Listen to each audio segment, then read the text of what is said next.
ಅಲ್ಲಿ ಒಂದು ಇಷ್ಟಿಷ್ಟು ದೂರ ಅದು ಇದ್ದ ಕುಂಪೆ ಇತ್ತು.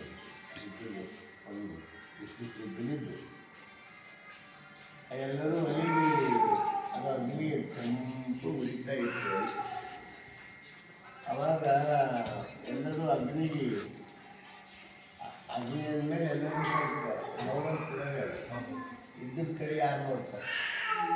ಆ ಇದ್ದನಂತಂತ ಏನಪ್ಪ ನೀವು ಕೆಂಪು ಇದ್ದಿನ ಕಾರಣ ಅಂತ ಹೇಳ್ತಾರೆ. ಅವಾಗ ಒಲೆ ಅಂತಂತ ಹಂಗಿಲ್ಲ, ನೀನು ನನ್ನ ಬಳಿ ನನ್ನ ಬಳಿ ಸುಮ್ಮ ಬಂದು ಕೂಡು ಸಾಕು, ನೀ ಹೆಂಗೈತಿ ನೋಡು ಅಂತ ಬಂದು ಕುಂತರ ನೋಡಿ ನೀನು. ಅವಾಗ ಇದ್ದಿಲ್ಲ ಏನು ಮಾಡ್ತಂತ ಉಳ್ಕೋತ ಒಲಿ ಬಲಿ ಬಂದು ಕೂಡಲೇ ಅದನ್ನು ಅದ್ರ ಸಂಗ ಮಾಡಿದ್ರೆ ಕೆಂಪು ಅದನ್ನು ಬೆಳಕಾಗಿ ಕುಡಿಯೋದು. ಹಂಗೆ ನಮ್ಮ ಜೀವನದಾಗ ನಾವು ಮಹಾತ್ಮರ ಬಳಿ ಏನೂ ಮಾಡೋದಿಲ್ಲ, ಬಂದು ಕುಂತ್ರೆ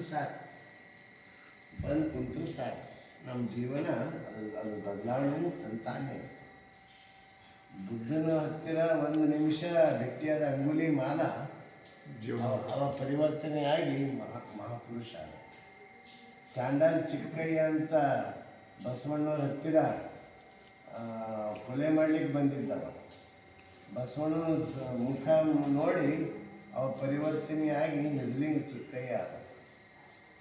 ಅದು ಮಹಾತ್ಮರ ಮಾತು ಹಂಗಿರ್ತೀವಿ. ಒಂದು ಮಾತು ನಮ್ಮ ಬದುಕು ಬದಲಾವಣೆ ಮಾತು, ಒಂದು ಒಳ್ಳೆಯ ಮಾತು ನಮ್ಮ ಜೀವನ ಪರಿವರ್ತನೆ ಮಾತು.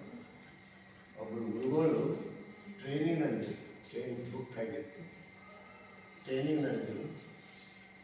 ಆ ಟ್ರೈನಿಗೆ ಇರಬೇಕನ್ನೋದ್ರೊಳಗೆ ಅಲ್ಲೊಬ್ಬ ಹುಡುಗ ನಿರಾಶೆಯಾಗಿ ಅವ್ರ ಮುಖ ಎಲ್ಲ ಕಪ್ಪಾಗಿತ್ತು, ನಿರಾಶೆಯಾಗಿದ್ದ. ಆ ಕಡೆಯಿಂದ ಈ ಕಡೆಯಿಂದ ತಿರ್ಲಿಕ್ಕಿಲ್ಲ. ಆ ಟ್ರೈನ್ ಬಿಟ್ಟು ಕೂಡಲೇ ಟ್ರೈನ್ ಒಳಗೆ ಹಾರಬೇಕಂತ ಪ್ಲ್ಯಾನ್ ಮಾಡತ್ತಿದ್ದ. ಗುರುಗಳು ನೋಡಿದ್ರು ಅವನಿಗೆ, ಇವ ಆತ್ಮಹತ್ಯೆ ಮಾಡ್ಕೊಳ್ಳೋಕೆ ಹೊಂಟು ಬಂದನ ಅಂತ ತಿಳಿತು ಗುರುಗಳಿಗೆ.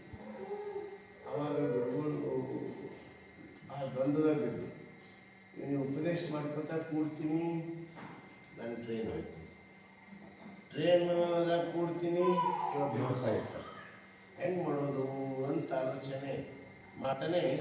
ಅವರಂದ್ರು ಟ್ರೈನ್ ಏರ್ಕೊತಾನೆ, ತಮ್ಮ ಈ ಕಡೆ ಬಾರು ಓಡು. ಅವ್ರು ಯಾಕೋ ಗುರುಗಳು ಕರೀಲತ್ತಾರ ಓಡ್ಕೊತ ಬಂದ. ಯಾಕಪ್ಪ ನೀನು ಗುರುಗಳು ಬಂದು ಅಂತ ಇಟ್ಟು ನೋಡಿದ್ರು ಅವ್ರು. ಅವರಂದ್ರು ತಮ್ಮ ನಿನ್ನ ಹಣೆ ಬರೆದಾಗ ದೊಡ್ಡ ಬೇಕಾದ